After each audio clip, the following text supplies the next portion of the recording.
हरे कृष्णा। 11.8 न तु मां शक्यसे द्रष्टुम् अनेनैव स्वचक्षुषा दिव्यं ददामि ते चक्षु पश्य मे योगमेश्वरम्। यस माता जी। हरे Krishna.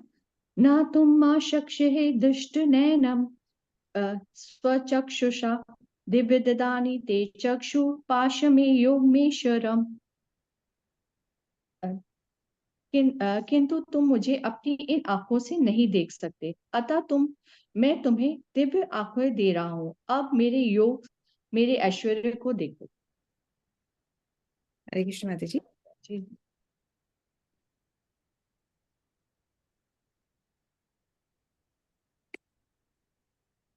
Okay, just give me 1 minute.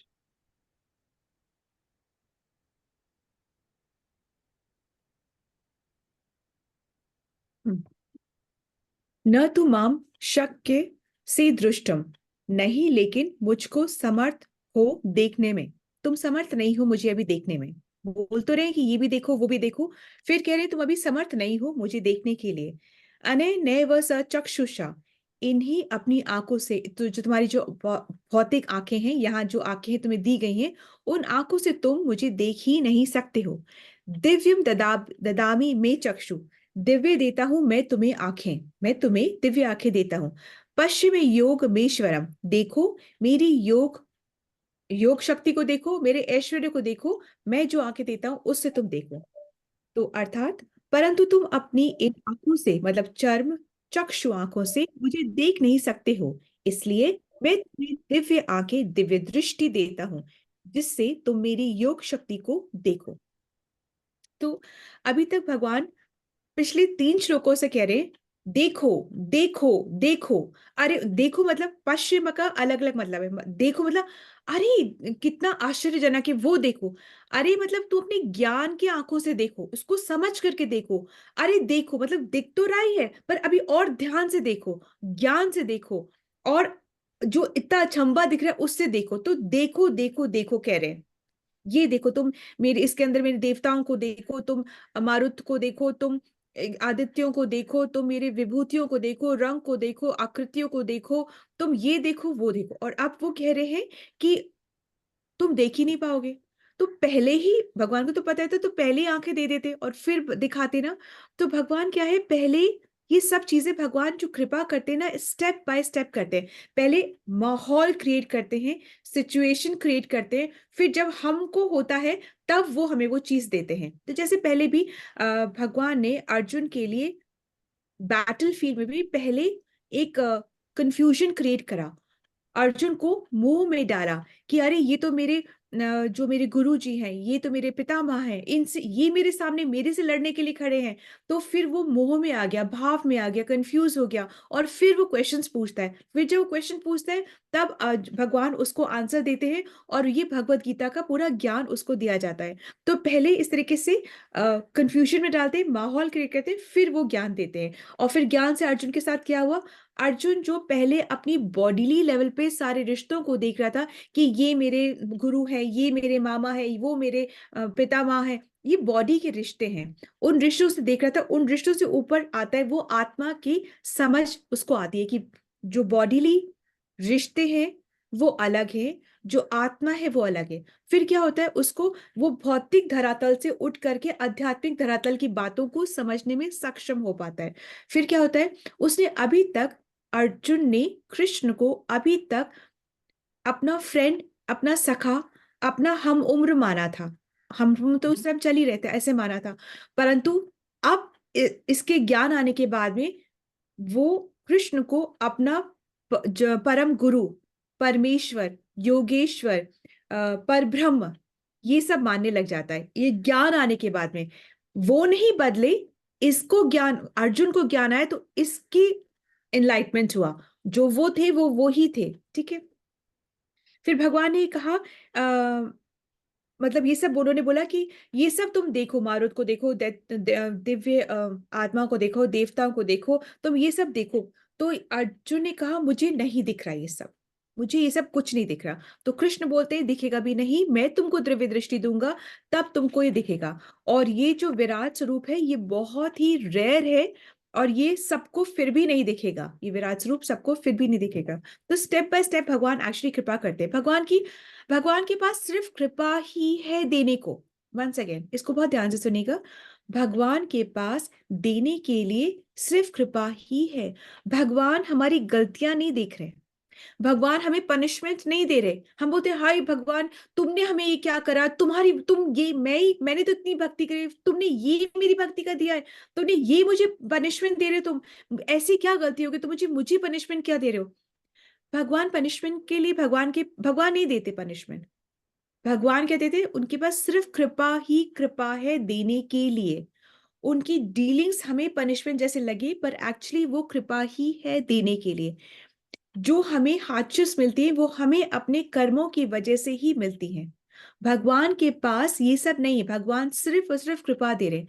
जैसे सपोजिंग अगर पुलिस पनिश करती है क्रिमिनल को, तो वो उसको सुधारने के लिए पनिशमेंट होता है। हमें भी जब किसी भी चीज का हमें हमारे बड़े हमें कुछ बोलते हैं, तो वो हमें सुधारने के लिए ही बोलते हैं। अगर हम उसमें हर्ट हो जाते हैं, ऑफेंस ले लेते हैं, बुरा मान जाते हैं, तो ये हम अपना दुख अपने आप को बेफिजूली में दे रहे हैं। पनिशमेंट दिया जा रहा है सुधारने के लिए, ये सुधरेंगे तो कृपा होती है, ये सुधार कृपा होती है। जब नारद मुनि ने जी भी, जब उनको किसको दिया था, जब श्राप दिया था, जब किसको श्राप, कुबेर पुत्रों को ना, नल कुबेर और मणिग्रीव को श्राप दिया था, तो वो श्राप उनके उद्धार के लिए ही था। उनको पनिशमेंट उन ऐसा नहीं कि उनके जो पनिशमेंट, जो बड़े लोग जो पनिशमेंट देते हैं वो हमारे उद्धार के लिए ही वो पनिशमेंट होता है। ठीक है। सो हमें उसमें हमें उसमें कृपा दिखनी है, हर्ट नहीं होना है। सो अब सेकेंडली बात यह है नोट करने वाली, कि जो विश्व रूप है ये एक्चुअली लक्ष्य नहीं है, कि हम इतनी प्रार्थना करें कि हम वो विश्व रूप देख पाए, वो विश्व रूप हम भी देखें। विश्व रूप लक्ष्य नहीं है। भक्तों का लक्ष्य क्या है, द्विभुजी जो रूप है वो। भक्तों को एक्चुअली सेवा करनी है, तो सेवा द्विभुज रूप की ही होती है।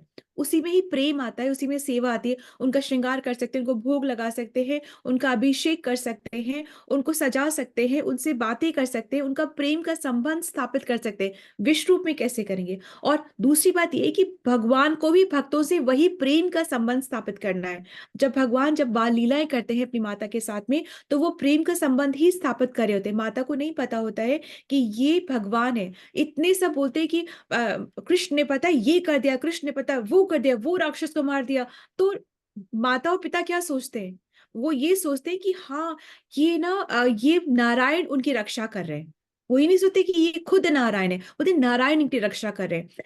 फिर जब ना ये जब कृष्ण बोलते हैं देखा नाउ, देखा, सब अपनी सखा को बोलते, देखा मैंने कैसे मारा, मैंने क्या करा, तुमने देखा वो ऐसे आया था, मैंने उसको ऐसे मारा। तो जो जो गोप सखा, जो उसके जो फ्रेंड्स होते हैं, जो बॉयफ्रेंड्स होते हैं कृष्ण के उस टाइम पे, वो लोग बोलते हैं कि आह, कुछ नहीं, ये तो तुम्हारे जो माता पिता है ना, उन्होंने इतनी प्रार्थनाएं करी है, तो उसका जो गुड इफेक्ट्स हो रहे हैं ना, उसकी वजह से भगवान खुश हो गए हैं, तो तुम्हारे पे कृपा कर रहे हैं। तो ये तो रेpercussions होते ही ना, तो ये तो उसका तुम्हारे माता पिता के प्रेयर्स के कॉन्सिक्वेंसेस है कि तुम इतना कुछ कर पा रहे हो, तुम्हारे में कोई इतनी शक्ति नहीं है। तो जो गोप सखा होते हैं, जो माता पिता होते हैं, ये कोई भी वृक्ष में जानता ही नहीं है कि ये भगवान है। उनको लगता है या तो नारायण कर रहे हैं, या इनकी अच्छे जो कर्म है वो उनके सामने में आ रहे हैं। तो इस तरीके से होता है। तो ये होता है शुद्ध प्रेम। तो भगवान भी ये शुद्ध प्रेम चाहते हैं, और भक्त भी ये शुद्ध प्रेम चाहते हैं। इसी वजह से जो विश्व रूप है ये लक्ष्य नहीं है। ठीक है। और सेकेंडली क्या हो रहा है, कृष्ण जो है ना, ये ज्ञान अभी अभी नया नया नहीं है कि अभी दे रहे हैं बैटलफील्ड में, कुरुक्षेत्र में। ये ज्ञान करोड़ों साल पहले भगवान ने पहले ही सूर्य को दिया, सूर्य ने अपने पुत्र को दिया, मनु को दिया, मनु ने इक्ष्वाकु को दिया। इक्ष्वाकु के बाद में ये ज्ञान रुक गया था। तो अब भगवान वापस से अपने ही मुख से इसको रीस्टैब्लिश कर रहे हैं, इसको वापस से स्थापित करें। कहाँ पे, बैटलफील्ड कुरुक्षेत्र में, अर्जुन को कंफ्यूज करके, अर्जुन जो क्वेश्चन पूछ रहा है उससे। और फिर अर्जुन क्या भक्त नहीं था, क्यों क्यों देखना चाह रहा था, क्यों मांग रहा था ये, जिससे कि वो एक क्राइटेरिया को स्थापित कर सके कलयुग में, कि एक्चुअली भगवान ये होते हैं जो ये विश्व रूप दिखा सके, जिनमें इतना बल है, जितने जिनमें इतना सब कुछ है, वो है भगवान। कोई भी अपने आप को भगवान कहे तो वो गलत है। ठीक है। तो अब अब हम भी भगवत गीता पढ़ने के पहले हम भी कौन सा आत्मा और आत्मा को और शरीर को अलग अलग मान रहे थे? हम भी तो अपना जीवन कैसे जी रहे थे? शरीर के आधार पर ही तो हम अपना जीवन जी रहे थे। हम कौन सा आत्मा के आधार पर जीवन जी रहे थे? ये ज्ञान हमें भी थोड़ा थोड़ा कैसे आ रहा है? भगवत गीता पढ़ने के बाद ही ज्ञान आ रहा है कि ये हमें उसके शब्दों से इतना आघात पहुंचा है। हम ऐसे बोल देते हैं। तो एक्चुअली ये आत्मा को कोई फर्क नहीं पड़ा। तुम्हारा मान हो रहा है, अपमान हो रहा है, कुछ हो रहा है ना, आत्मा को कोई फर्क नहीं। शरीर में कुछ हो रहा है, कष्ट, आत्मा को फर्क नहीं पड़ रहा है। आत्मा का ये पर्पस है ही नहीं जिस वजह से शरीर में आई है। ये हम अपना हमारा ईगो हर्ट होता है, जैसे हम बोलते हैं ना, उससे हम इतने हर्ट हो गए, आत्मा तक बात चुप गई है ना। एक्चुअली हमारा ईगो हर्ट होता है। आत्मा को कोई लेना देना नहीं है। कौन, ये सारी बातें यहीं की यहीं रह जाती हैं। ये टेम्परेरी बातें हैं और यहीं की यहीं रह जाती है। आत्मा पर इसका प्रभाव नहीं आता है। आत्मा को कोई फर्क नहीं पड़ा कि हर्ट हो रहे नहीं हो रहे हैं। ये ईगो को फर्क पड़ता है, आत्मा को नहीं पड़ता। ठीक है। तो हम भी ये बातें जो है ये नहीं समझते हैं जब तक हम भगवद गीता का ज्ञान नहीं लेते हैं। ठीक है। तब बीमारी अगर हो जाती है किसी को, तो ये अपने ही कर्मों का फल कुछ समय के लिए शरीर भुगतता है। आत्मा का इससे लेना देना नहीं होता है। शरीर का अपमान होता है, आत्मा का अपमान नहीं होता है। ठीक है। सो अब एक्चुअली ना दो प्रकार के धर्म होते हैं। एक धर्म होता है शरीर का धर्म, वो वर्णाश्रम के धर्म को पालन करने से पूरा होता है। उसमें उसमें हम अपनी ड्यूटीज का निर्वाह करते हैं। दूसरा होता है आत्मा का धर्म। ये भागवतम पढ़ने से, भगवत गीता पढ़ने से, भागवत भागवतम पढ़ने से, सॉरी मतलब इससे क्या होता है, भगवत प्राप्ति होती है। और इससे क्या मिलता है, भक्ति मिलती है। तो जो शरीर का धर्म होता है उसमें हम वर्णाश्रम को फॉलो करते हैं, कि ड्यूटीज को फॉलो करते हैं। और जो आत्मा का धर्म होता है उससे क्या करते हैं, हम भगवत प्राप्ति करते हैं, हमें भक्ति मिलती है। Is it okay? तो धर्म, तो हमें क्या करना है, हमें धर्म इस तरीके से करना है, भगवान की प्रसन्नता के लिए सारे कार्य करने हैं, भगवान की वाणी को, भगवान की इंस्ट्रक्शंस को फॉलो करना है। और ऐसा करना है कि शरीर का धर्म आत्मा का धर्म बन जाए। मतलब ये शरीर भी आत्मा के लिए जो श्रेष्ठ करे वही कार्य करे। भगवान ना जिसको मारते हैं, पनिश करते हैं, उसका भी उद्धार करते हैं। और भगवान जिससे प्रेम करते हैं उसको भक्ति देते हैं। सो एनी विच वेज भगवान के टच में आना सारे जीवों के लिए बहुत जरूरी है। और जो बाकी के जीव हैं वो ऐसे आ नहीं सकते हैं इतनी आसानी से, पर मनुष्य जो जीव है वो आसानी से आ सकता है। परंतु जब ज्ञान होता है तभी भक्ति ठहरती है, वरना भक्ति फिसल जाती है हमारे हाथों से। हरे कृष्णा, दंड प्रणाम। Thank you so much, this is the understanding from today. एक दो लाइन अगर हम पढ़ेंगे तो do we have time? Yes, of course. So माता जी फर्स्ट पैराग्राफ आप पढ़ेंगे प्लीज।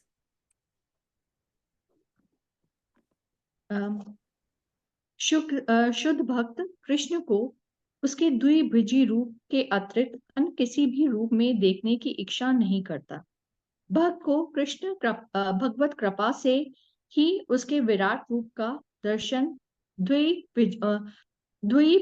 चक्षु से, नेत्रों से करना होता है, ना कि मन से। कृष्ण के विराट रूप का दर्शन करने के लिए अर्जुन से कहा जाता है कि वह अपने मन को नहीं अपितु दृष्टि को बदले। कृष्ण का यह विराट रूप कोई महत्वपूर्ण नहीं है, यह बात ये बात के श्लोकों से पता चलता है। फिर भी चूंकि अर्जुन इसका दर्शन करना चाहता था, अतः भगवान ने उसे इस विराट रूप का दर्शन करने के लिए विशिष्ट दृष्टि प्रदान की।